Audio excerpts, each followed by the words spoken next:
Thank you very much. Thank you. Thank you very much indeed for that very kind introduction.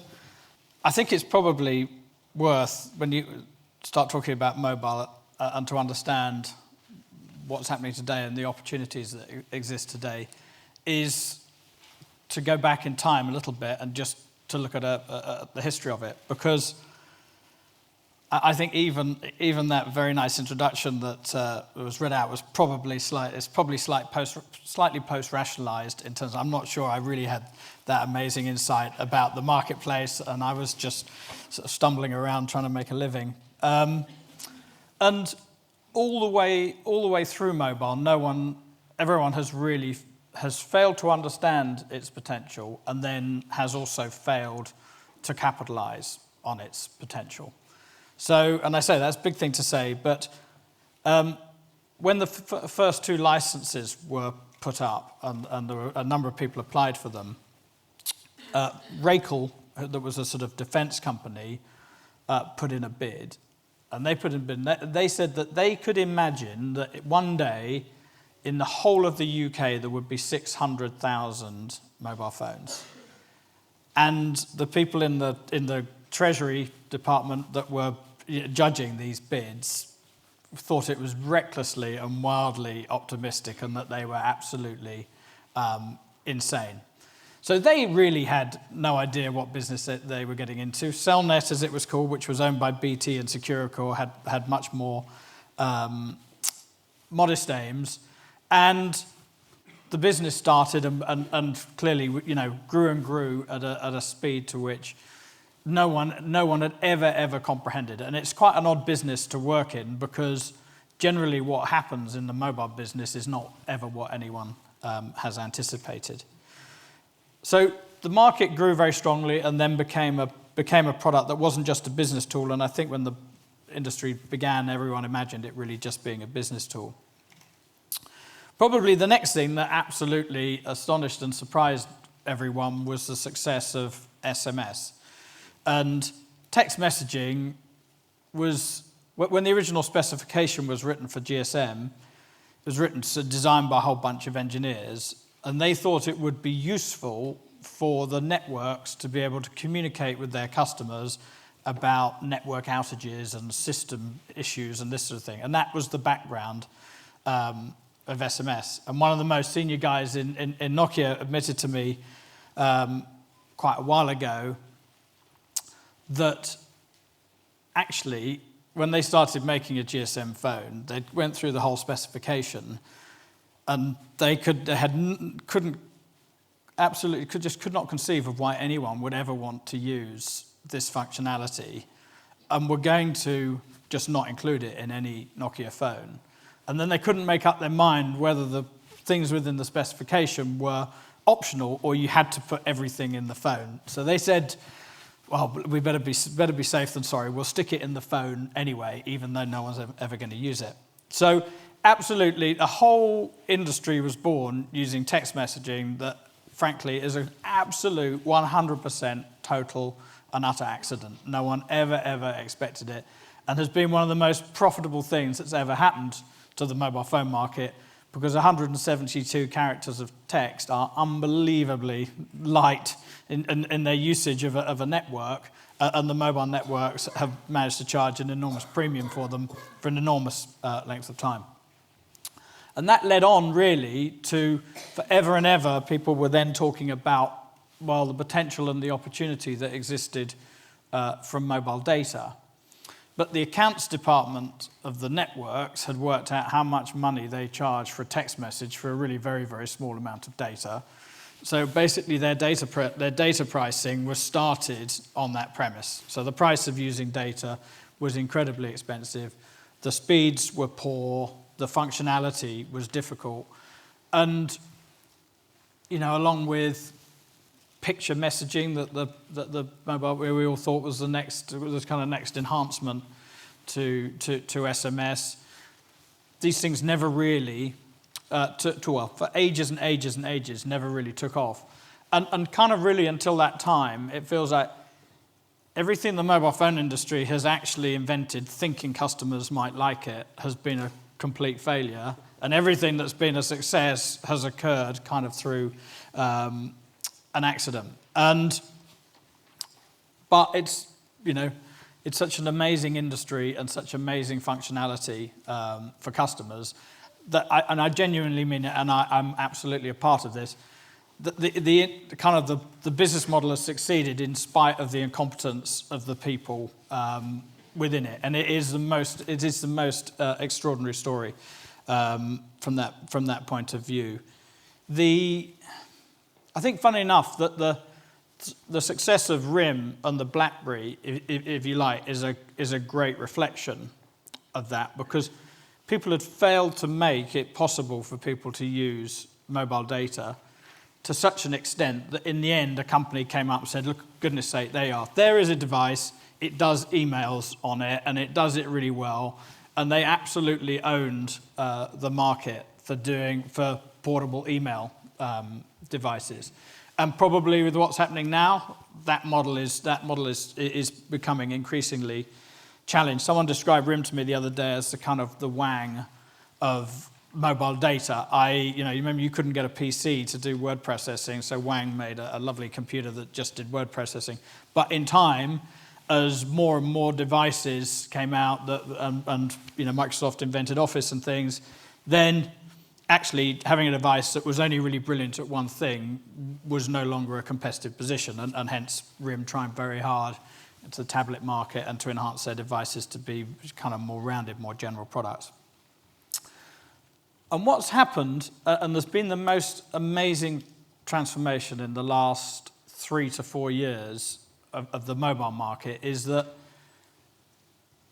because fundamentally the incumbent players in the marketplace have kind of squandered the opportunity to such an enormous extent, there's a whole new tier of people that now are the most powerful and the most influential within the marketplace, which is, if you like, they're the providers of operating systems rather than the people that operate the base stations and the network, nor the people necessarily who make the hardware.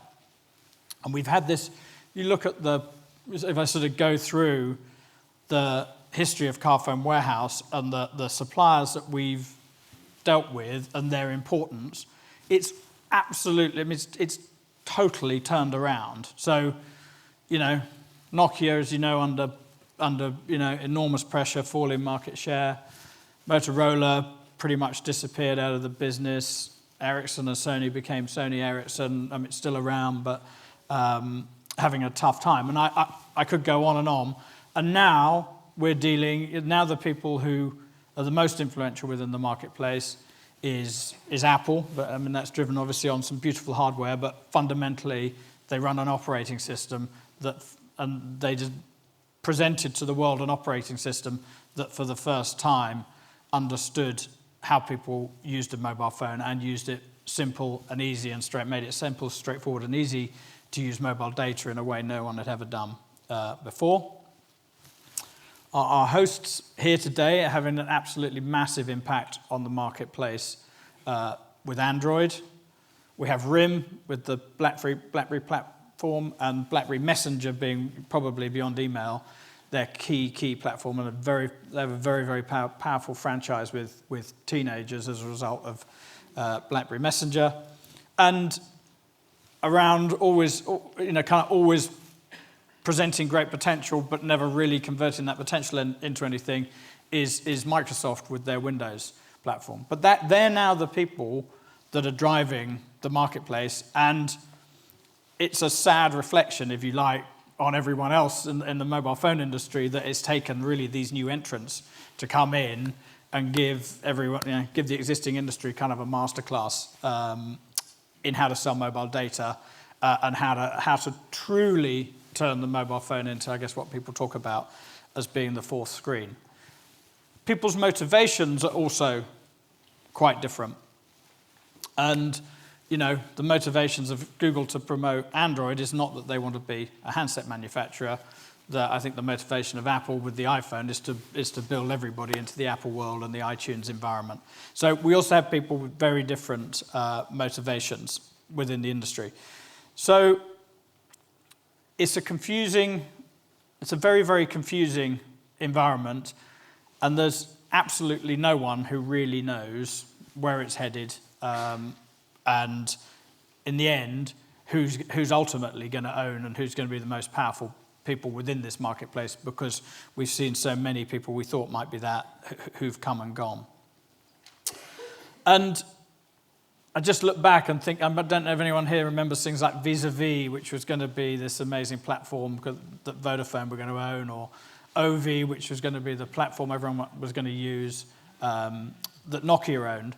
And fundamentally, mobile-only platforms feel like they've had their day, and that actually what's happening now is people want to use their phone to get to the real internet or the real Facebook or whatever the app or service may be.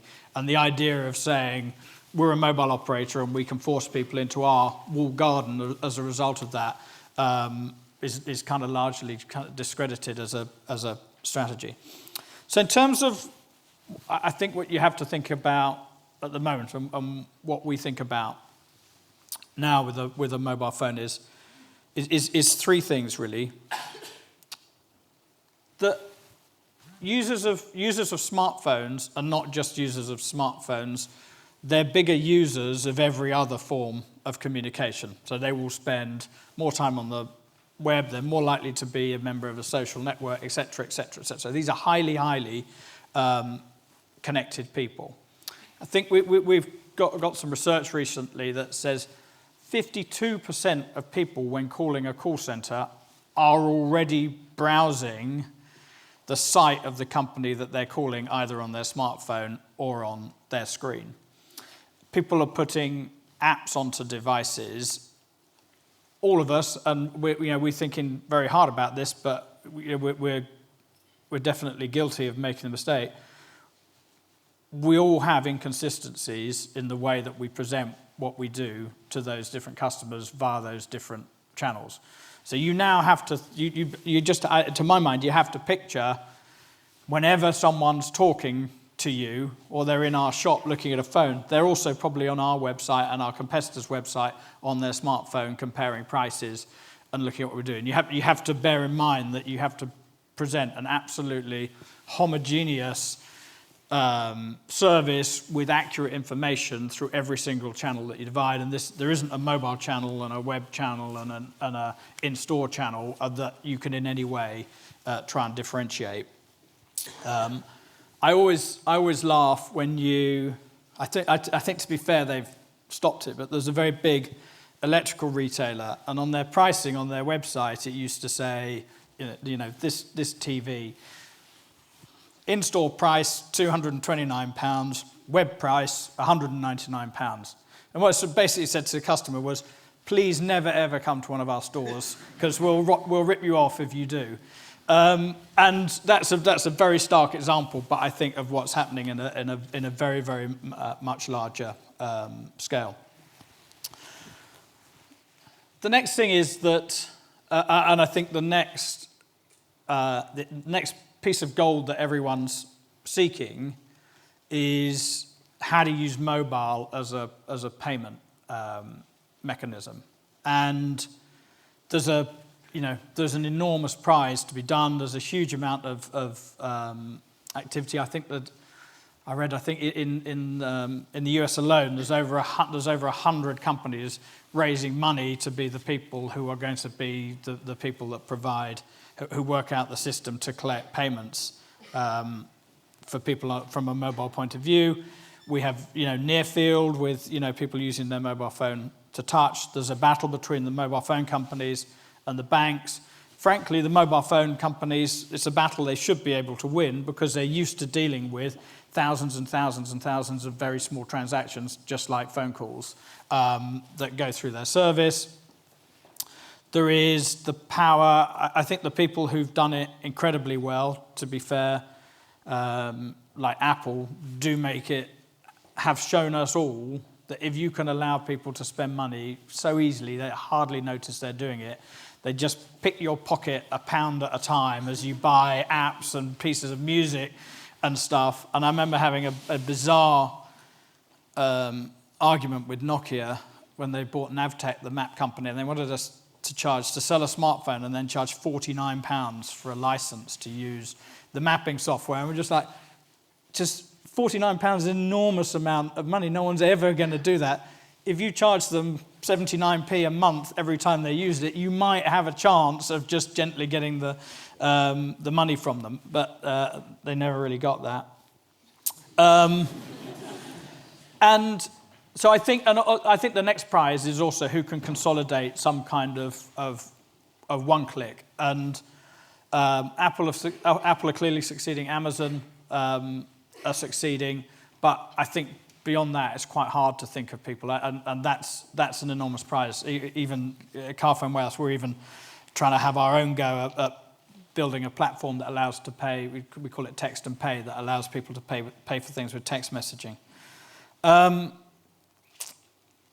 until that's really solved, then the power for the people who get people to spend money on mobile devices will reside with a very small number of players who already have the customers' details, and it's extremely difficult to get someone to enter their credit card and this type of thing on a mobile phone to buy, an app or download a movie or something. I think the next thing that's interesting, and really this I've sort of went and dug around the business. This is just our experiences of using mobile phones as an m-commerce channel ourselves. And I think, like everything else within the mobile phone marketplace, no one really knows exactly how it's going to play out and exactly who the winners are. History says it won't be the manufacturers or the mobile phone networks. It might be the new players within the middle. But I think you have to think of it as it's a very complementary to the desktop environment, and the people who are using it tend to be the very, very savvy in this world and very high users of technology.